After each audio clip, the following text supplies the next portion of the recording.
Within your free trial Cafoodle account, you will find ingredients. These are located behind the ingredients tile on the homepage. In here you will see a concept of available lists. These lists are simply folders and form a filing system. Each list will be a different supplier, and inside your free trial account you will have access to the Cafoodle pantry and McCants and Widdowsons. Each ingredient houses data behind it, such as allergen information, nutrition per 100 grams, and also an indicative cost.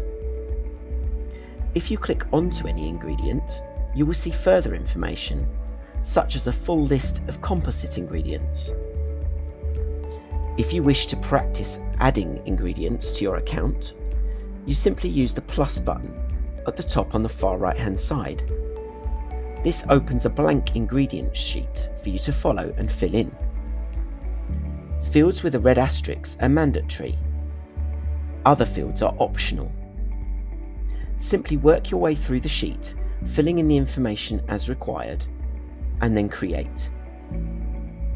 When you become a full Cafoodle customer, as part of the onboarding process, your ingredients will be uploaded for you via a CSV file, and there will be no need to manually add each individual ingredient.